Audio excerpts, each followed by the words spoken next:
Hello, আমি আরিয়ান। এই ভিডিওতে আলোচনা করব বাংলা সিনেমার প্রমোশন নিয়ে। এবার ঈদে যেহেতু বড় 3টা সিনেমা রিলিজ পেতে যাচ্ছে, সাথে আরো অনেক সিনেমাই রিলিজ পাবে, সেগুলো এখনো অফিসিয়ালি ভাবে কনফার্ম নয়। বাট যে 3টা সিনেমা নিয়ে আমাদের এক্সপেকটেশন অনেক বেশি, ইভেন যে 3টা সিনেমার অফিসিয়ালি অ্যানাউন্সমেন্ট হয়ে গেছে, যে 3টা সিনেমা ঈদেই আসতে যাচ্ছে, তার ভিতর বরবাদ, তার ভিতর জঙ্গলি, তার ভিতর দাগি। সো এই 3টা সিনেমা খুব সহজে হিট হয়ে যাবে, কারণ আমাদের দেশে সিনেমা দেখার অডিয়েন্স রয়েছে। যদি এই স্টেটমেন্ট কখনো কারো কাছ থেকে শোনেন যে ভাই আমাদের বাংলাদেশি যারা দর্শক, সিনেমার দর্শক, তারা তো সিনেমা দেখে না, এটা যদি কোনো প্রডিউসার বলে, এটা যদি কোনো ডিরেক্টর বলে, কোনো অ্যাক্টর বলে, ওরা থাপড়াবেন। কারণ আমাদের এতটুক দেশে যে পরিমাণ সিনেমা প্রেমী মানুষ রয়েছে, সেটা যদি দেশের তুলনায়, দেশের জনসংখ্যার তুলনায় কম্পেয়ার করতে যান, আমরা ভাই কিছুটা হলেও এগিয়ে থাকবো। আমাদের এখানে সব ধরনের অডিয়েন্স রয়েছে, রুচিশীল অডিয়েন্স রয়েছে, সুশীল রয়েছে,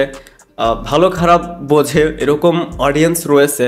তারা সিনেমা প্রেমী, তারা সিনেমা দেখে। এখন অনেকে বলতে পারেন যারা গ্রাম অঞ্চলে থাকে তারা তো সিনেমা প্রেমী নয়, তারা তো সিনেমা দেখে না। একটু খোঁজ নিয়ে দেখেন, সারাদিন তারা কাজ করবে, তাদের যে ফ্রি টাইমটা, এই সময়টুকু তারা কোথায় দিয়ে আসে? সেই চা স্টল। আমি যখনই গ্রামে যাই, আমি তো দেখি যে চা স্টলে পুরনো না হয় শাকিব খানের কোনো সিনেমা, সালমান শাহর কোনো সিনেমা, জসিমের কোনো সিনেমা বা মান্না সাহেবের কোনো সিনেমা তারা দেখছে। এছাড়া এখন শহর থেকে শুরু করে গ্রাম অঞ্চল সব জায়গায় এখন ওয়াইফাই। সো তারা এটার কারণে শুধুমাত্র আমাদের দেশীয় সিনেমা নয়, তারা বাইরের সিনেমাগুলোও দেখছে। সাউথ বলি, বলিউড বলি, ইংলিশ ফিল্মগুলো বলি, হলিউডের ফিল্ম বলি, তারা সবই দেখছে। আমাদের এখানে সিনেমা প্রেমী মানুষ রয়েছে, তারা সিনেমা দেখতে পছন্দ করে। বাট প্রবলেমটা হচ্ছে এখন আর গ্রাম অঞ্চলে সেরকম সিনেমা হল দেখা যায় না, বা প্রত্যেকটা জেলায় যদি আপনি খুঁজতে যান, সেরকম ভালো সিনেমা হল এখন পাবেন না। সেটা সিঙ্গেল স্ক্রিন থেকে শুরু করে সেটা সিনেপ্লেক্স বা মাল্টিপ্লেক্স, যেটাই বল। আর এই যে গ্রাউন্ড লেভেলের যে অডিয়েন্সটা, তারা সিঙ্গেল স্ক্রিনে সিনেমা দেখতে পছন্দ করে।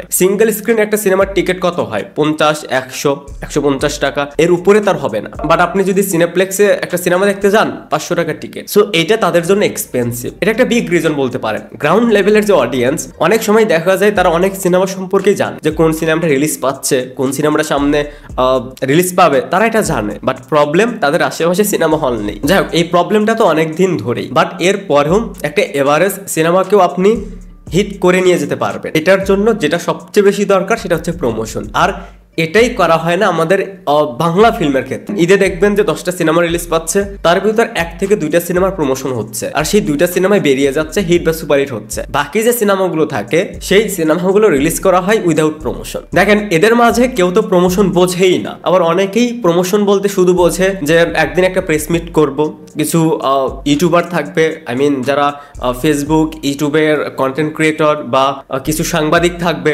ফিল্মের কয়েকজন থাকবে, জাস্ট আমাদের নিউজটা কভার করে দিবে, এতটুকুই। সে যে একদিন করলো, কিছু সময় সেখানে কথা বললো, কয়েকটা নিউজ হলো, এ পর্যন্ত। তারা প্রমোশন বলতে বোঝে এটাই। এই ভিডিওটা যদি কোনো ফিল্ম রিলেটেড কেউ দেখে থাকেন, তাহলে আমি বলবো যে আপনাকে বলিউড ফলো করতে হবে না, সাউথ ফলো করতে হবে না। আমি যদি এখন বলি যে পুষ্পা 2 যেভাবে প্রমোশনটা হয়েছে, সিনেমার এত হাইপ থাকার পরেও সেটাকে ফলো করতে হবে না, সেটা অনেক বেশি এক্সপেন্সিভ। বাট ভাই, পাশেই তো রয়েছে, দেবকে ফলো করুন, দেবের খাদানকে ফলো করুন, যেখানে যে ইন্ডাস্ট্রিতে একটা ফিল্মের, কমার্শিয়াল ফিল্মের লাইফ টাইম কালেকশন দেখা যেত 5 থেকে 6 কোটি টাকা, এখানে খাদান 20 কোটি ছাড়িয়ে গেছে। তাও আবার এটা নেট কালেকশন, গ্রস কালেকশন নয়। এটা সবাই জানে যে একটা সিনেমা বানানোর ক্ষেত্রে আপনাদেরকে কতটা পরিশ্রম করতে হয়, কতটা কষ্ট করতে হয়। ভাই, এত কষ্ট করে একটা সিনেমা বানালেন, আর সেইটার জন্য, সেই সিনেমাটা যেন চলে, অডিয়েন্স জানতে পারে, এটার জন্য কি আপনাদের হাতে 2 সপ্তাহ থাকে না? নাকি আপনাদের ভালো পিআর টিম নেই? খাদান যেভাবে প্রমোশনটা করেছে, এটাকেই যদি জাস্ট ফলো করে, আমার মনে হয় না যে এই যে 3টা সিনেমার নাম বললাম, তাদের প্রত্যেকেরই একটা ফ্যান বেস রয়েছে। সো ওনারা যদি একটা সিনেমার ক্ষেত্রে ঠিকঠাক প্রমোশনটা করে, আর মনে হয় না যে তাদের সিনেমা একদম চলবে না, ডিজাস্টার হবে, ফ্লপ হবে। আই থিঙ্ক এটা আমার মনেই হয় না। যদি সিনেমাটা একদমই খারাপ হয়, সেটা আলাদা সাবজেক্ট। অনেক সময় দেখা যায় যে একটা এভারেজ সিনেমা হিট হয়ে যাচ্ছে, কেন হচ্ছে? খোঁজ নিয়ে দেখেন, সেটা প্রপার প্রমোশনটা হয়েছিল। বাট আমাদের ইন্ডাস্ট্রিতে টিকতে হলে, সিনেমা হিট দিতে হলে, ইন্ডাস্ট্রিকে বাঁচিয়ে রাখতে হলে, দেখেন, আপনার সিনেমা হিট হলেই ইন্ডাস্ট্রি বাঁচবে, আর ইন্ডাস্ট্রি বাঁচলে আপনি বাঁচবেন। সো আই থিঙ্ক এই বিষয়গুলো প্রত্যেকটা সিনেমার টিমের মাথায় রাখা উচিত। যে সিনেমা বানালাম, রিলিজ করলাম, 1 দিন 2 দিন একটা প্রেস মিট করলাম, এনাফ। এনাফ না। এই ছিল প্রমোশন নিয়ে আমার কিছু ওপিনিয়ন। আই থিঙ্ক এদিকে খেয়াল রাখা উচিত প্রত্যেকটা টিমের, সেটা জংলি, সেটা বরবাদ, সেটা দাগি। যাই হোক, এই ছিল ওভারঅল বিষয়টা নিয়ে আমার ওপিনিয়ন। এই বিষয়টা নিয়ে আপনাদের কি পার্সোনাল ওপিনিয়ন সেটা অবশ্যই আমাকে কমেন্টসে জানাতে পারেন। আমি প্রত্যেকটা কমেন্টস দেখবো যে এই বিষয়ে কার কি suggestion. Thanks for watching, by.